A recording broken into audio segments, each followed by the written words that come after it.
ISEER Ishrat के लिए इंसान नहीं, आइशो इशरत के लिए इंसान नहीं, याद रख तो बंदा है मेहमान नहीं। কবি ডাক দিয়া কয় তামাশা করার জন্য দুনিয়াতে আসো নাই, হেলায় হেলায় জীবনটাকে নষ্ট করার জন্য দুনিয়াতে আসো না। দুনিয়াতে তো আমি পাঠাইছি রে জান্নাতের মালিক বনার জন্য, কিছু কাজ করার। আমি তোমাদেরকে দুনিয়াতে পাঠানোর সময় আমার তাওহীদের শিক্ষা দেয়া পাঠাইছি, আর তোমাদেরকে কথা বলে দিয়েছি আলাস্তু বিরব্বিকুম, আমি কি তোমাদের রব নহে? আমরা সবাই এক বাক্যে বলেছিলাম ক্বালু বালা, অবশ্যই আপনি আমাদের। আল্লাহ বলেন আমি জানি মনে থাকবো না, তাই তোমাদেরকে যুগে যুগে মনে করে দেওয়ার জন্য আসমানি কিতাব নাজিল করব, আর আমার পক্ষ থেকে রাসূল এবং নবীদেরকে পাঠাবো। সুবহানাল্লাহ। হযরত আদম থেকে নিয়ে আল্লাহ নবী পাঠাইলেন, আসমানি কিতাব নাজিল করলেন, কারো কাছে ছোট কারো কাছে বড়, সবার শেষে আল্লাহ পাঠাইলেন আমার আপনার নবী বিশ্ব নবী রাহমাতুল লিল আলামিন, সকল নবীদের সরদার, সকল নবীদের ইমাম, যাকে আল্লাহ সৃষ্টি না করলে, নবুয়ত না দিলে আদমের পক্ষেও নবী হওয়া সম্ভব ছিল না। স্বামী বলল, গো আমার প্রিয়তমা স্ত্রী, আমাকে এক গ্লাস শরবত দাও, বড় গরম লাগছে বাইরে থেকে।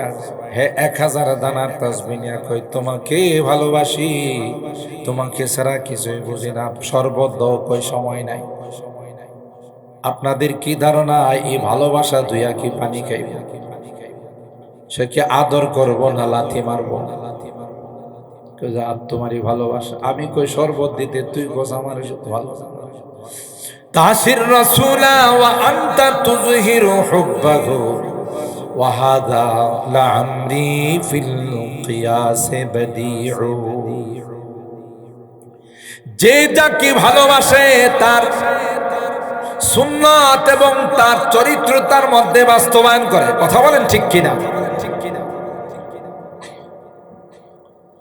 আর মুখে বলার নাম ভালোবাসা নয়, বাস্তবে ভালোবাসার পরিচয় দিতে হয় কাজে কর্মে।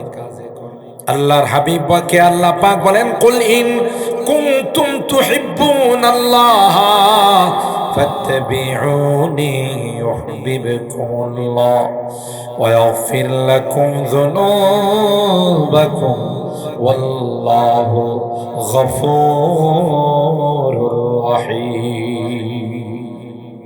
ও পয়গম্বর, আপনি পৃথিবীর মানুষকে জানিয়ে দেন, যদি তোমরা আল্লাহর ভালোবাসার দাবি করো, যদি বলো আমি আল্লাহকে ভালোবাসি, ফাত্তাবিউনি, এটার প্রমাণ দিতে হবে আমার অনুসরণের মাধ্যমে। সুবহানাল্লাহ।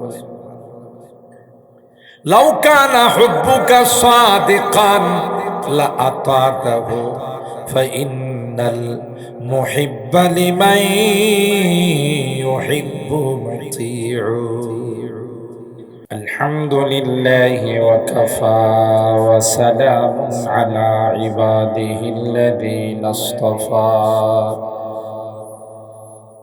أما بعد فقد قال الله تبارك وتعالى في كلامه المجيد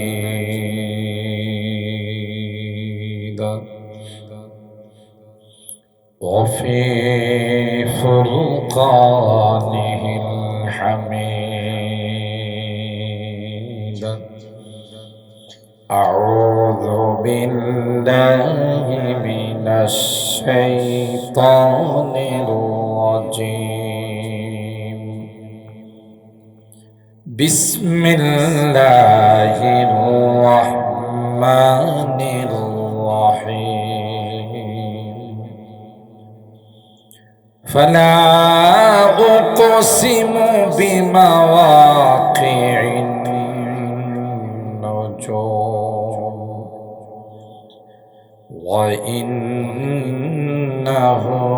لقسم لو تعلمون عظيم إنه لقرآن كريم في كتاب مكنون لا يمسه إلا المطهرون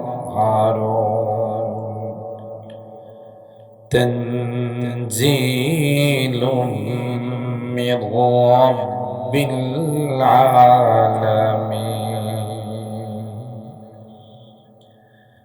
وقال النبي صلى الله عليه وسلم الماهر بالقرآن مع السفرة الكرام البررة أو كما قال عليه الصلاة والسلام بارك الله لنا ولكم في القرآن العظيم ونفعنا وإياكم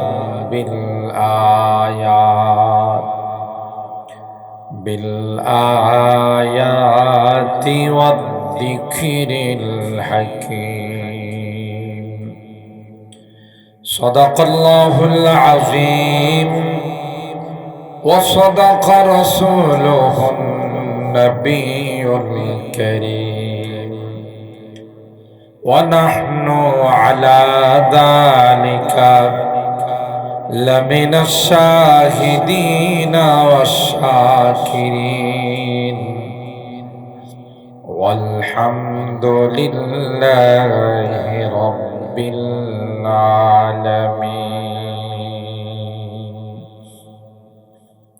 محبতের সাথে সকলে দুরূদ শরীফ اللهم صل على محمد وعلى آل محمد كما صليت على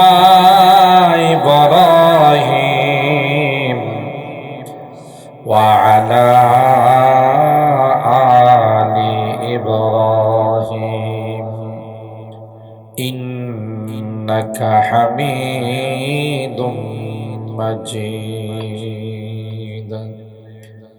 اللهم بارك على محمد وعلى آل محمد كما باركت على إبراهيم وعلى آل إبراهيم إنك حميد مجيد الحمد لله ثم الحمد لله ঐতিহ্যবাহী দারুয়া ইসলামিয়া দারুল কোরআন মাদ্রাসা ও এতিমখানার উদ্যোগে আয়োজিত হাফেজ ছাত্রদের পাগড়ি প্রদান উপলক্ষে সপ্তম বার্ষিক ইসলামী মহাসম্মেলনের সম্মানিত সভাপতি হযরত মাওলানা মুফতি ওবাইদুল্লাহ মাদানী প্রিন্সিপাল দারুয়া ইসলামিয়া দারুল কোরআন মাদ্রাসা ও জামিয়া উম্মুল কুরা আল ইসলামিয়া ব্রাহ্মণবাড়িয়া হযরতে উলামায়ে কেরাম বেরাদারানে ইসলাম পর্দার আড়ালের মা ও বোনেরা আল্লাহ পাকের দরবারে লাখো কোটি শুকরিয়া যে রব্বে কায়নাত এশারের নামাজ জামাতের সাথে আদায় করে আজকের এই জান্নাতি বরকতি কোরআনী মাহফিলে আমাদের কিছু মানুষকে আসার বসার তৌফিক দান করেছেন। এই জন্যে অন্তরের অন্তঃস্থল থেকে কালিমাতুশ শুকর আদায় করে জোরে সুরে বলি আলহামদুলিল্লাহ। আর একটু জোরে বলি আলহামদুলিল্লাহ।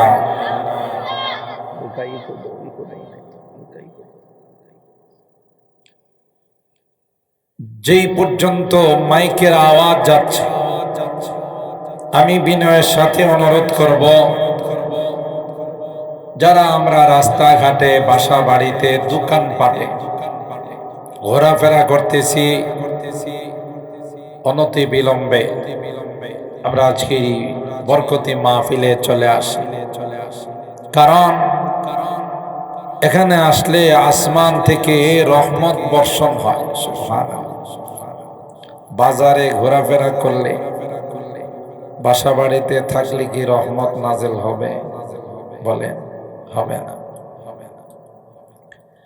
আর এই মাহফিল তো প্রতিদিন হয় না। একটা মাহফিলের পিছনে অনেক শ্রম দিতে হয়, অনেক সময় দিতে হয়, অর্থ কড়ি খরচ করতে হয়। আলহামদুলিল্লাহ, বিশাল মাঠ, সুন্দর প্যান্ডেল করা হয়েছে। আমরা যত দ্রুত চলে আসব ততই লাভ।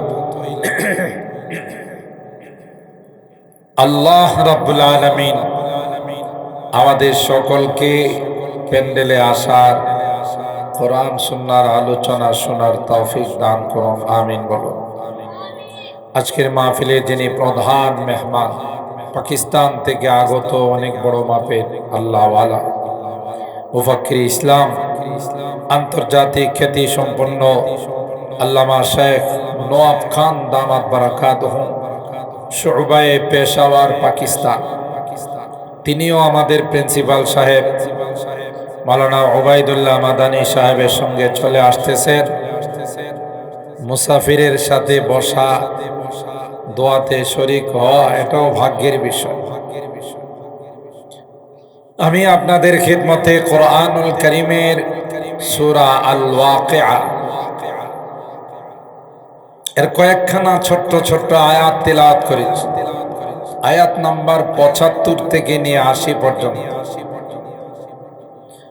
সরকারে দু আলম, মাহবুবে কিবরিয়া, সৈয়দুল কাওনাইন, সৈয়দুস সাকালাইন, ইমামুল আম্বিয়া ওয়াল মুরসালিন, খাতামুন নবিয়্যিন হযরতে মুহাম্মদুর রাসূলুল্লাহ সাল্লাল্লাহু আলাইহি ওয়াসাল্লামে অসংখ্য হাদিস থেকে ছোট্ট একখানা হাদিস পাঠ করেছি।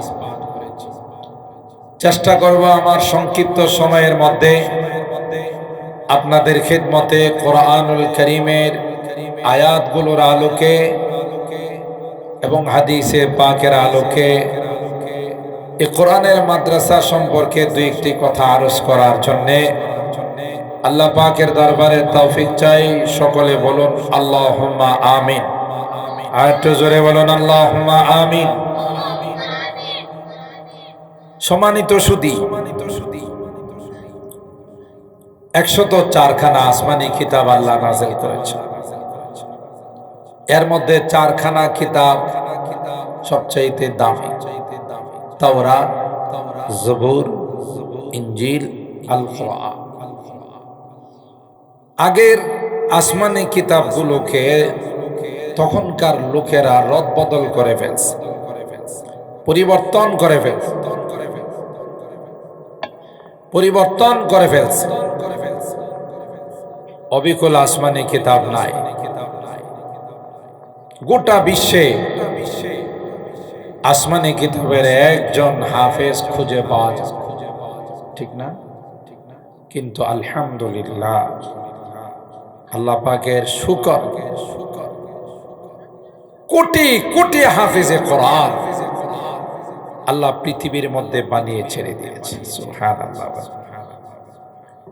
যে হাফেজে কোরআনদের বরকত আমরা টিকে আছি, জগৎ টিকে আছে, পৃথিবী টিকে আছে। সেই রকমের একটি সুন্দর ফুলের বাগান আপনাদের এই ঐতিহ্যবাহী তারোয়া গ্রাম। আলহামদুলিল্লাহ, আলহামদুলিল্লাহ। এই সকল মাদ্রাসার সাথে যারা সম্পর্ক রাখে, মহব্বত করে, ভালোবাসে, এরা দুনিয়াতেও সফল, পরকালেও সফল। ঠিক না? ভাগ্যবান কোরআনের পাখিদেরকে যারা ভালোবাসে। রাসূল আকরাম সাল্লাল্লাহু তাআলা আলাইহি ওয়াসাল্লাম আমাদেরকে ইরশাদ করেছেন, ইন্না রিজালান ইয়াতুনা মিন আকতারিল আলাম ইয়াতাফাক্কাহুনা ফিদ-দীন ফাস্তাউসু বিহিম খায়রা। এ আমার উম্মত, এ তারওয়াবাসী, তোমাদের এলাকায় পৃথিবীর বাংলাদেশের বিভিন্ন জায়গা থেকে তোমাদের তারওয়া ইসলামিয়া দারুল কোরআন মাদ্রাসায় বিভিন্ন মারকুল থেকে এখানে আসবে কোরআন শিক্ষা করার জন্য, কোরআনের হাফেজ হওয়ার জন্য, আলেম হওয়ার জন্য। তোমরা তাদেরকে ভালোবাসো, মহব্বত করো, ঘৃণা করো না। লাভ হবে, লস নয়। দুনিয়া তো লাভ, পরকালেও লাভ। আমি অনেক বয়ানে বলে থাকি, যেখানে কোরআনের মাদ্রাসা আছে, যে এলাকায় কোরআনের প্রতিষ্ঠান আছে, সে এলাকায় আল্লাহ বড় রকমের কোন গজব আযাব পাঠান। কি পাঠান না? গজব আযাব পাঠান। আমাদের গুনার কারণে কখনো কখনো আল্লাহ রাব্বুল আলামিন সিদ্ধান্ত নেন গোটা এলাকাকে ধ্বংস করে দিবেন। কিন্তু এই দারুল কোরআন মাদ্রাসা এবং এতিমখানা মাসুম বাচ্চাদেরকে যখন আয়সা দেখে গভীর রজনীতে কোরআন তেলাওয়াত, সুবহানাল্লাহ, ফেরেশতারা কয়, আল্লাহ, মনে হয় লোকেশন ভুল হয়ে গেছে। এ মালিক, যে এলাকায় শাস্তি দিয়ে পাঠাইলাম, ওই এলাকার কোরআনের মাদ্রাসায় মাসুম বাচ্চারা ভোর রাত্রে উঠে, যখন সকলেই ঘুমন্ত, গভীর ঘুমের মধ্যে নিমজ্জিত, ওই সময়ে মাসুম বাচ্চারা তোমার কালাম নিয়ে তিলাওয়াত করতেছে, নামাজ পড়ে, জাতির জন্য দোয়া করে। মনে হয় লোকেশন ভুল হয়ে গেছে। সুবহানাল্লাহ। আল্লাহ ডাক দেয়া কয়, আয় আয় আয়, আমি আল্লাহ ওই মাসুম বাচ্চাদের ওসিলায় তোমাদের সবাইকে মাফ করে দিলাম। কার ওসিলাই? এই মাসুম বাচ্চাদের ওসিলা। সুবহানাল্লাহ। এদের কোরআন তিলাওয়াতের ওসিলায় জীবিতদেরকেও আল্লাহ মাফ করে দেন, মৃতদেরকেও মাফ করে দেন। বলুন তো দেখি, আপনাদের এই এলাকার মাতবর, সর্দার, শিল্পপতি, কোটিপতি যারা কবরের বাসিন্দা হয়ে গেছে, মাঝে মধ্যে এদের কাছে টাকা পয়সা পৌঁছানো যায়, কি বলেন, সিস্টেম আছে, ভালো কিছু খাবার দাবার দেওয়া যায়। এটা একটা ভিন্ন জগৎ। দুনিয়ার কোনো কিছু ওখানে পৌঁছানো যায় না, ঠিক না? ভালো খাবার দাবার দেওয়া যায় না, টাকা পয়সা পৌঁছানো যায় না, দুনিয়ার কোনো আরাম আয়েশ তাদের কাছে দেওয়া যায়। কি পৌঁছে? তাদেরকে যখন কোরআনের মাধ্যমে আমরা স্মরণ করি, দুআর মাধ্যমে, এতটাই খুশি হয়। একজন কবরের বাসিন্দা, তার জন্য যখন তার আওলাদ ফরজন আল্লাহর কাছে তার জন্য ক্ষমা চায়, সে এতটা খুশি হয়, যদি দুনিয়াতে আসতে পারতো তাহলে বলতো যে তোমরা আমার জন্য যখন দোয়া করছো, ক্ষমা চাইছো, তোমাদের এই দোয়ার ক্ষমার ওসিলায় আল্লাহ আমাকে মাফ করে দিয়েছে। আপনাদের পূর্বপুরুষ যারা এখানে কোরআনের প্রতিষ্ঠান খুলে গেছে, প্রতিদিন এখানে যা তিলাওয়াত হয়, যত জিকির আজকার হয়, নামাজ হয়, ইবাদত বন্দিগি হয়, সবগুলো যারা এখানে সহযোগিতা করছে, নাই এই মাদ্রাসা করার পিছনে যারা পরামর্শ দিয়েছেন, বিভিন্নভাবে দান অনুদান দিয়েছেন, আজকে তাদের রুহের মধ্যে এই সবগুলো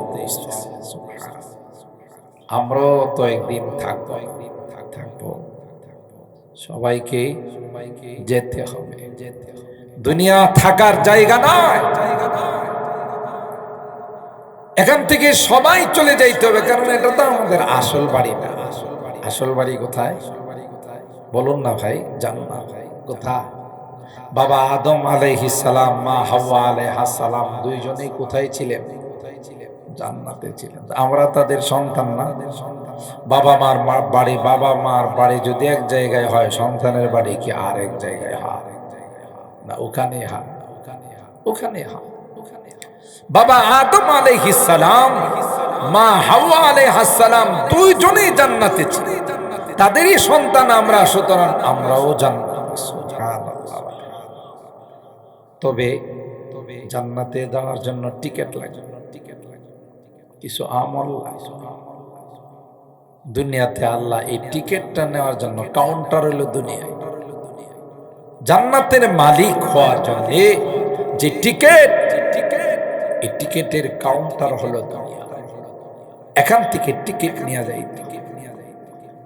আর সেই জন্যেই আমাদেরকে আল্লাহ 60, 70, 80 বছর, 50 বছর হায়াত। আপনারা যারা ভাগ্যবান, আলহামদুলিল্লাহ। এই টিকিট কিভাবে পাওয়া যাবে, জান্নাতি কিভাবে হওয়া যাবে, সেই ফিকির নেই। এখানে এসে আমরা বসে গেছি যে আজকের এই মাহফিলে জান্নাতে যাওয়ার রাস্তা বলা, জাহান্নাম থেকে বাঁচার উপায় আমাদেরকে বলে দেওয়া হবে। আর আমাদের মূল দুনিয়াতে আসার টার্গেটই হলো জান্নাতের মালিক। সুবহানাল্লাহ। বাবা মা, এই বাবুরা কথা বলবা না, বাবা মা জান্নাতে যখন ছিলেন তখন ওখানকার মালিক ছিলেন ভাড়াটিয়া। দুনিয়াতে পাঠাইছেন জান্নাতের মালিক বলার যে দেখো, দুনিয়াতে গিয়ে কিছুদিন থাকবা, আমল করবা, সেখান থেকে জান্নাতের মালিক হয়ে আসবে। সুবহানাল্লাহ। জান্নাতে গেলে কি কিছুদিন রাইখা বাইর করে দিবে? বলেন, ইন্নাল্লাযীনা ক্বালু রাব্বুনাল্লাহু সুম্মা ইসতাকামু তাতানাজ্জালু আলাইহিমুল মালায়েকা আল্লা তাখাফু ওয়া লা তাহজানু ওয়া আবশিরু বিল জান্নাতিল্লাতী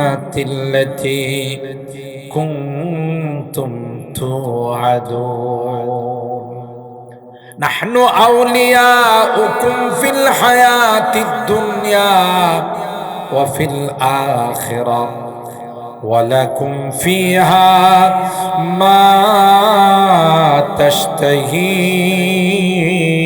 আনফুসুকুম ওয়া লাকুম ফিহা মা তাদউন নুজুলাম মিন গফুরির রহিম। আল্লাহু আকবার। আল্লাহ পাক ডাক দেয়া কই, যারা জুবানে স্বীকৃতি দিল রব্বুনাল্লাহ,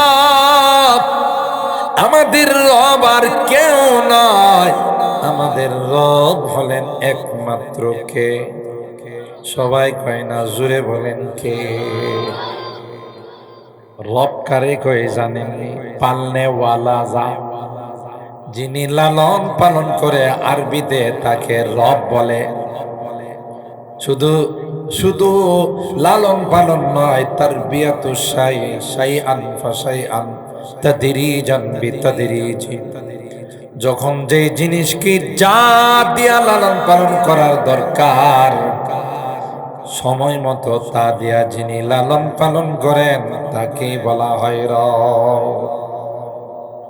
মার পেটে যখন ছিলাম, তখন আল্লাহ আমাদেরকে মার ব্লাড দিয়া, মার নাভির সঙ্গে কানেকশন করে দিয়া, মা যা খাইতো সেখান থেকে আমি রক্ত চুষে আহার গ্রহণ করতাম। দুনিয়াতে আসার পর আল্লাহ কয় না, না, ওই খাবার আর চলবে না। এই জন্য মার বুকের মধ্যে আমার খাবার রেডি করে রাখছে। ওই খাবারও দীর্ঘদিন চলবে না, তাই আল্লাহ পাক দুনিয়ার মধ্যে আমার খাবার উৎপাদন করছে।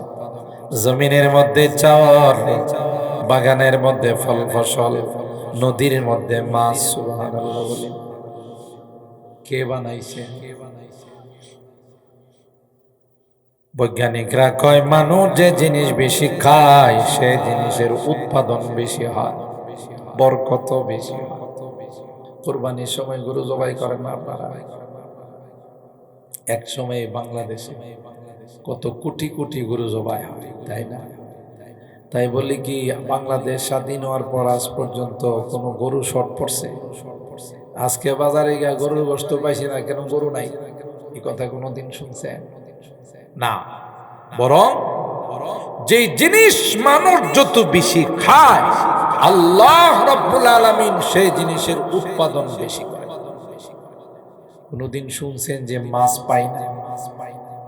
মাছের উৎপাদন বন্ধ, মাছের ফিশারি, মাছ চাষ করা হয়, নদীর মধ্যে আল্লাহ মাছ দেন, ঠিক কিনা?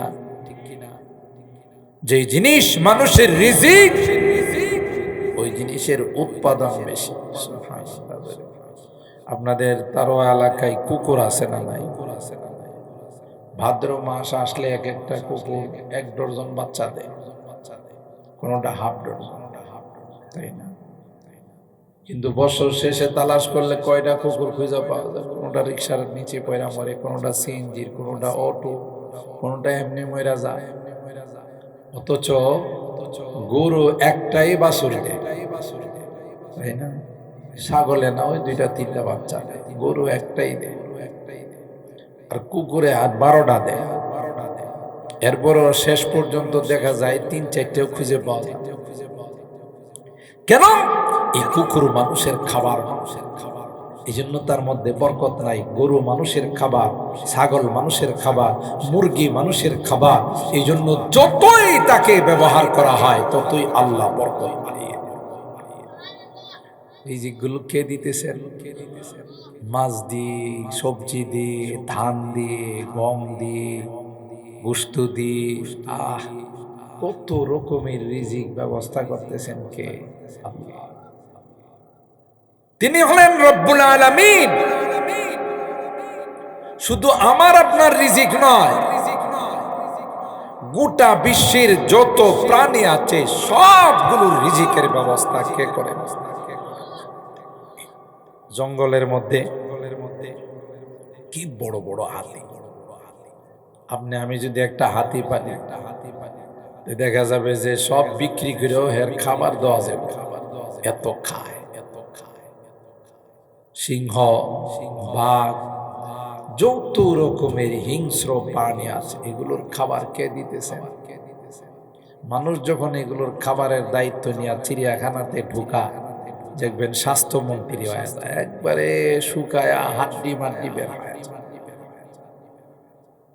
ভোর রাত্রে এরা আল্লাহর কাছে কান্না করে আর বলে, মালিক, জালেমরা আমাদেরকে জঙ্গল থেকে ধরে নিয়ে আসছে, ঠিক মতো আমাদের খাবার, আর যাই কিছু খাবার আমাদের জন্য বরাদ্দ হয়, এই শয়তানগুলো, জালেমগুলো এখানেও যায় দুর্নীতি করে।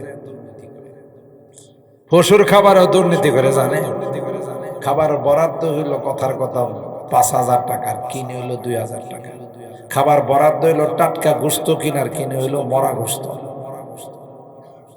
মানে দুর্নীতি কয় না, একটা কথা আছে না, স্বর্ণকার বলে মার কানের স্বর্ণ কি করে। দুর্নীতি করতে করতে এমন বদভ্যাস হয়ে গেছে, সবখানেই দুর্নীতি। আশ্চর্য হয়ে গেলাম, ঢাকা শহরের রাস্তাঘাটে তোর দোকানপাট বসা, এটা আগেই দেখছি একটু বাড়ছে। এখন দিকে যে আপনাদের এলাকা রাস্তাঘাটে দোকানপাট বসা, এলাকা দিয়ে রাস্তা দিয়ে চলা যায়, এটির পিছনে চান্দা খায়, দুর্নীতি করে। আল্লাহ রাব্বুল আলামিন বলেন প্রত্যেকটা প্রাণীকে সময় মতো তার খাবার দেওয়ার দায়িত্ব আমি আল্লাহ। সুবহানাল্লাহ, ঠিক না? আমাদেরকে যেমন আল্লাহ টাইম টু টাইম খাবার পৌঁছান, প্রত্যেকটা প্রাণীকেও টাইম টু টাইম খাবার দেন কে? বলুন বলুন, কে দেন? আপনাদের তারোয়া এলাকার গাছগাছালিতে যে পাখিগুলো বাসা বানায় থাকে, ওদের তো তারোয়া বাজারে কয়েকটা দোকান আছে, কয় না? তারোয়া বাজারে দোকান আছে, মাঠে ময়দানে জমিন আছে, ব্যবসা বাণিজ্য তো অবশ্যই আছে, চাকরি নকরি। কোনদিন শুনছেন পত্রিকায় আসছে এই কথা যে তারোয়া এলাকার বেশ কিছু পাখি না খায় মারা গেছে? বলে না, কিছুই বলে না, ঠিক কিনা বলেন? কোনো অভিযোগ নাই। আমি বয়ানে বলি, পাখিগুলো সকালবেলা খালি পেটে আল্লাহর কাছ থেকে রিজিকের প্রার্থনা করে বের হয়, সন্ধ্যার সময় ভরা পেটে আইসা বাসার মধ্যে আশ্রয় নেয়।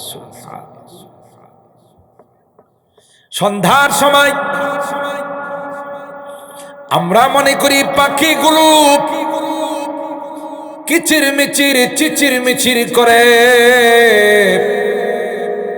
কোরআনে কয় না না, ওয়া ইন মিন শাইইন ইল্লা ইউসাব্বিহু বিহামদিহি ওয়ালাকিন লা তাফকাহুনা তাসবিহাহুম।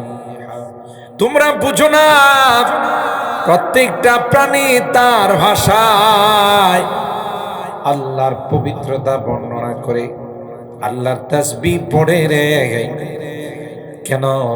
মালিকের কাছে কয়, মালিক কোনো দোকানপাট না, জমি জমা নাই, অফিস আদালত, তোমার উপর পূর্ণাঙ্গ আস্থা রেখে রিজিকের তালাশে বের হয়ে গেলাম। জানি রে তুমি আমাদের রিজিকের দায়িত্ব নিয়েছো। সুবহানাল্লাহ। তাই তো আল্লাহর নাম নিয়ে পাখিগুলো বের হয়ে যায়, সন্ধ্যার সময় তার বাসার মধ্যে ফেরত আসে, আবার আয়সা কিচির মিচির করে। পাখিগুলো আল্লাহর শুকরিয়া আদায় করে আর কয়, আল্লাহ খালি পেটে বের হয়েছিলাম, ভরা পেটে তুমি বাসায় ফেরত পাঠাইলা। পাখিদের যে বিশ্বাস আছে এইটুকু তো আমাদের নাই। কি কষ্ট পাইতেছে? যদি থাকতো তাইলে আমরা আশরাফুল মাখলুকা, সৃষ্টির সেরা জাতি, সকাল বেলায় বাইরে হই রিজিকের সন্ধানে, রিজিকের উদ্দেশ্যে, রাত্রে 11টা 12টার সময় বাড়িতে ফিরি, ব্রাহ্মণবাড়িয়া শহর থেকে, আশুগঞ্জের থেকে, তারোয়া বাজার থেকে, আড়াইশিদার থেকে। মাঝখানে আল্লাহ ডাকে আর বলে, গোলাম তুমি আমার কুদরতি পায়ে সিজদা দাও, ঠিক না? আমাকে 10টা মিনিট সময় দাও। আমাদের কাছে সেই সময়টা পর্যন্ত নাই। কথা বলেন ঠিক কিনা? কয়জনে নামাজ পড়ে?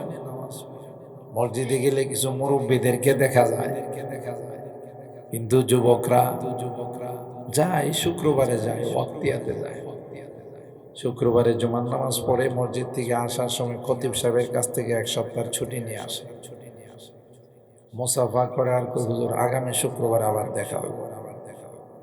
তার মানে কি?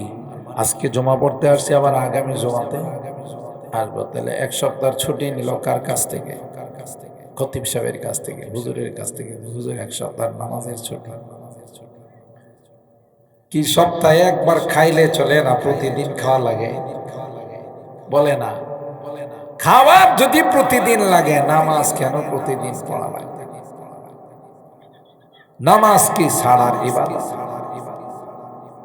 ইবাদত, ইমানের পরে সবচাইতে দামি ইবাদত হলো নামাজ। এই যুবক, তামাশার মধ্যে জীবনটা কাটাই দিও না। তামাশার জন্য আল্লাহ পাঠান। আইশো ইশরাত কে লিয়ে ইনসান হি, আইশো ইশরাত কে লিয়ে ইনসান হি, याद रख तो बंदा है मेहमान नहीं। কবি ডাক দিয়া কয়, তামাশা করার জন্য দুনিয়াতে আসো নাই, হেলায় হেলায় জীবনটাকে নষ্ট করার জন্য দুনিয়াতে আসো না।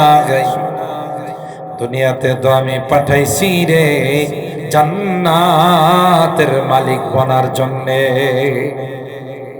কিছু কাজ করার। আমি তোমাদেরকে দুনিয়াতে পাঠানোর সময় আমার তাওহীদের শিক্ষা দেয়া পাঠাইছি, আর তোমাদেরকে কথা বলে দিয়েছি, আলাস্তু বিরাব্বিকুম, আমি কি তোমাদের রব নহে? আমরা সবাই এক বাক্যে বলেছিলাম, ক্বালু বালা, অবশ্যই আপনি আমাদের। আল্লাহ বলেন, আমি জানি মনে থাকবো না, তাই তোমাদেরকে যুগে যুগে মনে করে দেওয়ার জন্য আসমানি কিতাব নাজিল করব, আর আমার পক্ষ থেকে রাসূল এবং নবীদেরকে পাঠাবো। সুবহানাল্লাহ। হযরত আদম থেকে নিয়ে আল্লাহ নবী পাঠাইলেন, আসমানি কিতাব নাজিল করলেন, কাহারো কাছে ছোট, কাহারো কাছে বড়। হতে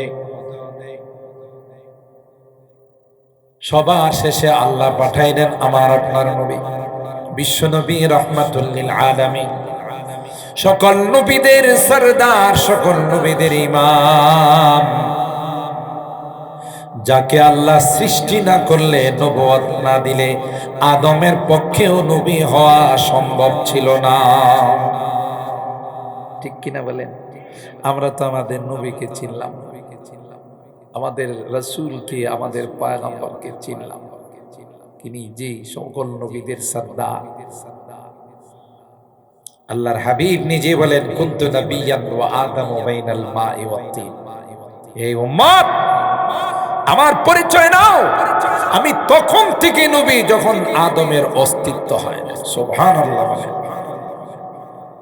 আমাদের সমাজের এক শ্রেণীর ভাইরা আছে, এরা আমাদেরকে দেখলো এরা ওয়াহাবি, কাফের, আরো কত কিছু কয়। আহা, তুমি বুঝো না, আসলে তুমি বুঝো না বাবা, তুমি বুঝো না। আমরা তোমাদেরই ভাই, আর যারা তোমাদেরকে এই গালিগুলো শেখায় এরা হলো স্বার্থবাজ। কথা কি ঠিক বললাম? স্বার্থবাজ এরা। তোমাদেরকে আইসেই বলে এই ওয়াহাবিদের সাথে মুসাফা করলেও গুনাহ হবে, ওয়াহাবিদেরকে সালাম দিলেও গুনাহ হবে, ওয়াহাবিদের দিকে তাকানো যাবে না। স্বার্থবাজ এরা উম্মতের মধ্যে ফেরকাবন্দি করার জন্য, ফাটল সৃষ্টি করার জন্য ফতোয়া দেয়। কথা কি ঠিক বললাম? রাগ করতেছে। কয়েদের মধ্যে নবীর এশক নাই। আরে বাবা, মুখী কইলি কি এশক হয়? যে যাকে ভালোবাসে তার আচরণে বোঝায়।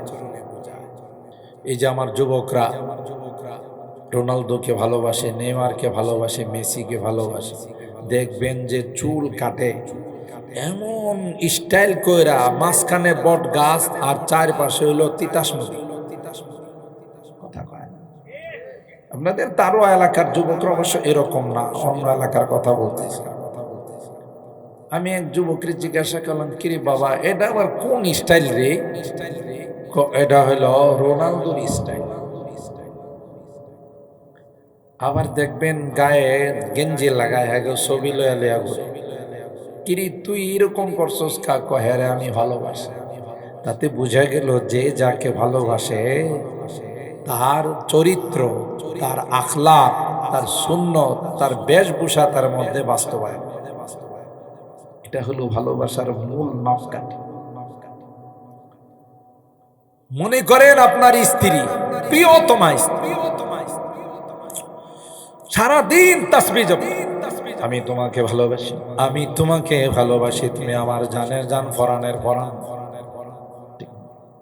স্বামী বলল, গো আমার প্রিয়তমা স্ত্রী, আমাকে এক গ্লাস শরবত দাও, বড় গরম লাগছে বাইরে থেকে। হে 1000 দানার তাসবিহ নিয়া কই, তোমাকে ভালোবাসি, তোমাকে ছাড়া কিছুই বুঝি না, শরবত দাও। কই সময় নাই। আপনাদের কি ধারণা এই ভালোবাসা দুইয়া কি পানি খাইব? সে কি আদর করব না লাথি মারব? আর তোমারই ভালোবাসা, আমি কই শরবত দিতে, তুই কোস আমার ভালো। তাসির রাসূলা ওয়া আনতা তুযহিরু হুব্বাহু ওয়া হাযা লা'amরি ফিল কিয়াস বাদিউ। যে যাকে ভালোবাসে তার সুন্নাত এবং তার চরিত্র তার মধ্যে বাস্তবায়ন করে। কথা বলেন ঠিক কিনা? আর মুখে বলার নাম ভালোবাসা নয়, বাস্তবে ভালোবাসার পরিচয় দিতে হয় কাজে কর্মে। আল্লাহর হাবিব বাকে আল্লাহ পাক বলেন, কুল ইন কুনতুম তুহিব্বুনাল্লাহ ফাত্তাবিউনি ইউহিব্বুকুমুল্লাহ ওয়া ইয়াগফির লাকুম যুনুবাকুম ওয়াল্লাহু গফুরুর রহিম। ও পয়গম্বর, আপনি পৃথিবীর মানুষকে জানিয়ে দেন, যদি তোমরা আল্লাহর ভালোবাসার দাবি করো, যদি বলো আমি আল্লাহকে ভালোবাসি, ফাত্তাবিউনি, এটার প্রমাণ দিতে হবে আমার অনুসরণের মাধ্যমে। সুবহানাল্লাহ। বলেন, লাউ কানা হুব্বুকা সাদিকান লা আতাতাহু ফাইন্নাল মুহিব্বা লিমান ইউহিব্বু মুতিউ। যে যাকে ভালোবাসে তার অনুসরণ করে, তার কথা মানে, এটা হলো ভালোবাসার মাপকাঠি। ঠিক কিনা বলেন? শুধু মুখে বলার নাম ভালোবাসা নয়, মাথা থেকে পা পর্যন্ত যাকে ভালোবাসি তার কালচার, তার চরিত্র যদি আমার মধ্যে বাস্তবায়ন করি, তাইলে বোঝা যাবে আসল ভালোবাসা। কথাগুলো আমার বুঝতেছে? ভালো করে বুঝেন।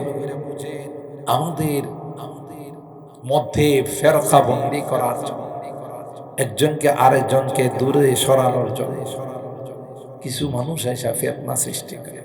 আমাদের যারা আমরা বয়ান করি, আলহামদুলিল্লাহ আমি গোটা বাংলাদেশে আলোচনা করি, আমার মতো এরকম বহু উলামায়ে কেরাম আছে। আপনারা কোনোদিন আমাদের ইউটিউবে বা আমাদের কোনো বয়ানে শুনছেন আমরা কাউকে কাফের বলে ফতোয়া দিছি?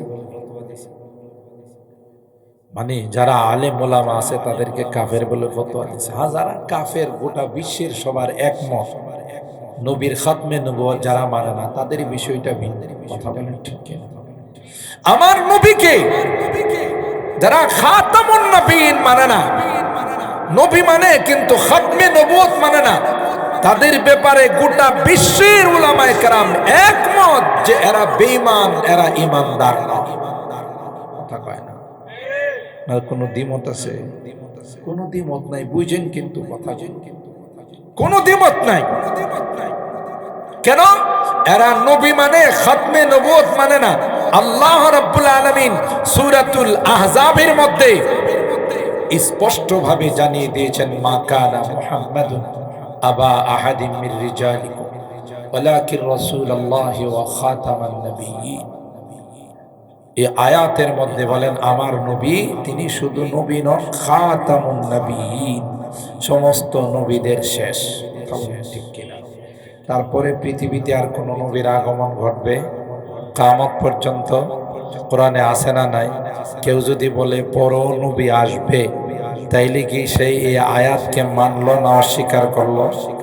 কথা বলেন, আমার কথার সাথে কথা বলেন। সে কি আয়াত মানলো না অস্বীকার করলো? কোরআনের কোন আয়াতকে যদি কেউ অস্বীকার করে ঈমান থাকে না যায়? বলেন ভাই, ঈমান থাকে না, ঈমান চলে যায়। আল্লাহর কোরআনের আয়াতকে অস্বীকার করছে। এই ফিতনা সৃষ্টি করার জন্য আল্লাহ নবীর জামানাতেও মুসাইলামাতুল কাযযাব নামে মিথ্যা নবুয়তের দাবিদার ছিলেন। বর্তমান বিশ্বে যারা মির্জা গোলাম আহমদ কাদিয়ানীর অনুসারী, এরাও বলে যে আমাদের নবী হলো মির্জা গোলাম আহমদ কাদিয়ানী। নাউজুবিল্লাহ। আপনারা এই বিষয়ে অনেক আলোচনা শুনছেন। আমার ওই ভাইদেরকেও আমি বলবো, যারা গোলাম আহমদ কাদিয়ানীর অনুসারী, আপনি যদি দুনিয়া থেকে ঈমান নিয়ে যাইতে চান তাওবা করেন। কথা বলেন ঠিক কিনা? এখনো সময় আছে। আপনি খালেস তাওবা করেন, তাহলে আল্লাহর কাছে নাজাত পাবেন। আর যদি এই আকীদা আর বিশ্বাস নিয়ে যান যে না মির্জা গোলাম আহমদ কাদিয়ানীও নবী, আপনি বেঈমান। আমি আপনাদের সহজভাবে বলি, বোঝার জন্য বলি, কেউ রাগ করেন না। আপনি বালিশটা মাথায় লাগায় একটু চিন্তা করেন, আদম আলাইহিস সালাতু ওয়াস সালাম থেকে নিয়ে আমাদের নবী পর্যন্ত কোন নবীকে আল্লাহ তাআলা এক ব্যাটারি বানায়া পাঠান। এক ব্যাটারি বুঝেন, 100 কানা। একজন নবীও 100 কানা ছিল। কথা বলেন ঠিক কিনা? কিন্তু আমার ওই ভাইরা যারা মির্জা গোলাম আহমদ কাদিয়ানীর অনুসারী, এই মির্জা গোলাম আহমদ কাদিয়ানী ছিল এক ব্যাটারি। বুঝতেছেন কথা? এক ব্যাটারি। 2 নাম্বার তার গুণ ছিল তারসিরা। তারসিরা বুঝেন তো? বাংলাতে একটা কথা আছে না, ছাগলে কি না খায় পাগলে কি না কয়, আছে না? ওই ছিল ওই মার্কা। কেন? প্রথমে বলছে আমি ছায়া নবী, আসল নবী না, নবীর ছায়া। প্রথমবার তার দাবি ছিল এটা। আবার কিছুদিন পরে কয় না আমার ওই দাবি থুকু, ওই দাবি থুকু। পরে সে বলতেছে আমি ইমাম মাহদি, তার বইয়ের মধ্যে আছে। নবীর থেকে এখন গেছে কই? ইমাম মাহদিতে গেছে। 3 নাম্বার বলতেছে যে আমি আসলে ট্রান্সজেন্ডার করে লিঙ্গ পরিবর্তন করে বিবি মরিয়ম। আপনারা দিন নাউজুবিল্লাহ কন্ট্রোল না। মির্জা গোলাম আহমদ কাদিয়ানী কি পুরুষ না মহিলা? পুরুষ কি কোনোদিন মহিলা হইতে পারে? হেজে বলতেছে আমি বিবি মরিয়ম। একজন জিজ্ঞাসা করে মহিলাদের তো মাসিক কিছু সমস্যা আছে, এটা কি তোমার হয়? আমারও হয়। তার কি সব ঠিক আছে না শীর্ষে? সব তার সিরা। এরপরে কোন নবীকে আল্লাহ রাব্বুল আলামিন বাথরুমে ফালায়া মারেন নাই। যত নবী পৃথিবীতে আসছে আজরাইল আলাইহিস সালাম আয়েশা সালাম জানাইছেন যে আল্লাহ আপনাকে ডাকছেন, আর হের মৃত্যু হয়েছে টয়লেটে।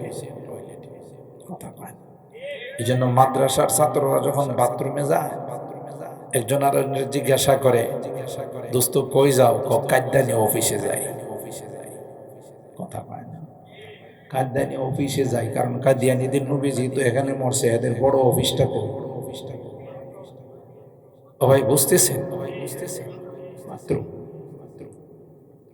খাতমে নবুয়তকে যারা মানে না, আমরা তাদেরকে কাফের বলি, পৃথিবীর কাউকে আমরা কাফের। কেন? এটা সরাসরি আল্লাহর নবীর নবুয়তকে, খাতমে নবুয়তকে অস্বীকার করা হয়, কোরআনকে অস্বীকার করা হয়। কথা বলেন ঠিক কি? কিন্তু আমাদের সমাজে কিছু আলেম উলামা আছে, আল্লাহ তাদের হেদায়েত নসিব করেন, আমাদের সকলকে তাদের এই খপ্পর থেকে বাঁচার তৌফিক দান করেন। আমিন। আপনি বুকে হাত দিয়ে বললেন, আয়েশাই বলে দেওবন্দিরা কাফের, ওয়াহাবিরা কাফের। আয়েশা আরে বাবারে বাবা, আমাদেরকে এমন কাফের বানায়, জিন্দা থাকলেও কাফের, ময়রাও কাফের। কথা কয় না? কি ফতোয়া দিয়ে জানেন? এই ওয়াহাবিরা, মৌলবীরা, দেওবন্দিরা, এরা তো জিন্দা থাকতে তো কাফের আছে, মরলেও কাফের। মরার পরে যে গুরুস্থানে তাদেরকে দাফন করবে, ওই কবরের থেকে যে ঘাস উঠবে, এই ঘাস যদি কোনো গাবিয়ে খায়, এই গাভীর দুধ যদি কে খাওয়া, হেও কাফের। চিন্তা করছেন? আরে বাবা, ময়রা গেছে বেটারে কাফের না কইলে হয় না? কয় না, হ্যাঁ তো কাফের। কাফের হ্যাঁ, কবরের থেকে যে ঘাসটা উঠছে এটাও কাফের। এই ঘাস যে গাবিয়ে খাইব, এই দুধরাও কাফের। তাহলে তুমি বলো যে বালতিতে দুধ নেই, বালতিটাও কাফের। বুঝা উচিত যে না, এই গালিটা বড় জঘন্যতম গালি। হাদিসের মধ্যে আসে, কেউ কাউকে যখন কাফের বলে, আর বাস্তবে যদি সে কাফের না হয়, আসমানের মধ্যে গালিটা চক্কর খায়।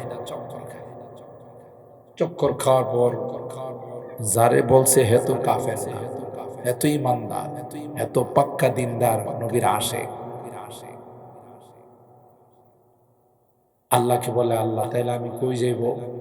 আল্লাহ বলে যে যেহেতু যাকে বলছে সে কাফের না, যে বলছে তার মাথার উপরে যায়। কথা বলেন ঠিক কিনা? ও ভাই, তুমি বুঝো না? আমাদের আকাবের হযরত রশিদ আহমদ গঙ্গুহি রহমাতুল্লাহ আলাই, এরা কত বড় মাপের আশিক ছিল তুমি জানো? মুরিদে হাদিয়া দিছে জুতা, জুতার কালার হলো সবুজ। ইনি প্যাকেট করে জুতা মাথায় নিয়ে নিয়ে ঘুরে। সুবহানাল্লাহ কোন? মুরিদ জিজ্ঞাসা করে, উস্তাদ জি, জুতা তো মানুষ কোনদিন মাথায় নেয় না, জুতা কেন মাথায় নিয়ে ঘুরে? তিনি জবাব দেয়, রে তুমি জানো না জুতার কালারটা কোন কালার? এই জুতার কালারটা হলো আমার পয়গম্বরের গুম্বদে খাজরার কালার, রওজায়ে পাকের গুম্বদের কালার। আমি রশিদ এই জুতা কোনোদিন পায়ে লাগাইতে পারি না, এই জুতা আমার মাথায় থাকবে, পায়ে যাবে না। फिर पेश नजर गुंबदे खजराए हरम है, फिर पेश नजर गुंबदे खजराए हरम है, फिर नाम खुदा रौज़ाए जन्नत में कदम है, फिर शुक्र खुदा सामने मेहराब नबी है, फिर शरह मेरा और तेरा नक्शे कदम है। हर मोये बदन भी जुजुबा बन के करे शुक, যদি গোটা জীবন প্রতিটা পশমে পশমে যদি পয়গম্বরের শুকরিয়া আদায় করা হয়, জীবন শেষ হয়ে যাবে, আল্লাহর পয়গম্বরের শুকরিয়া আদায় করে শেষ করা যাবে না। ঠিক কিনা বলেন? তিনি খাতামুন নবীন, শফিউল মুজনিবিন। সুবহানাল্লাহ। সুতরাং हर मोए बदन भी जुजुबा बन के करे शुक, हर मोए बदन भी जुजुबा बन के करे शुक्र, कम है बखुदा उनकी इनाया से कम है, वो रहमत आलम है शाह अस्वद अहमर, वो रहमत आलम है शाह अस्वद अहमर, वो सैयद कौनैन है आकाए उमम है, रग रग में मोहब्बत हो रसूल अरबी की, जन्नत के खजाइन के यही बही सलम है, दिल नाते रसूल अरबी कहने को बेचैन, आलम है तहय्युर का जुबान कलम है। বলেন, গুম্বদে খাজরার কালার এই জুতা, এটা রশিদের পায়ে যাবে না, এটা রশিদের মাথায় থাকবে। কাকে বলে আশিক রাসূল বুঝতে হবে। শুধু একদিকে গেলেই চলবে। মুহতারাম হাজিরিন, তাই আসুন, দুনিয়ার জিন্দেগিটা বেশি দিনের না। পূর্বপুরুষরা ছিলেন, ওনারাও চলে গেছেন, আমিও চলে গেছেন, কিছু সামান নিয়ে দুনিয়া থেকে যায়। আর এই সামানের মধ্যে সবচাইতে বড় সামান হলো আল্লাহর কালাম। কোরআনের মহব্বত, কোরআনের পাখিদের মহব্বত, কোরআনের মাদ্রাসার মহব্বত অন্তরে থাকবে। আল্লাহর কসম, নবী বলেন কবরে দেওয়ার সাথে সাথে আল্লাহর কালামকে আমার মাথার উপর বন্ধু বানায় বসাই। সুবহানাল্লাহ, জোরে করেন না।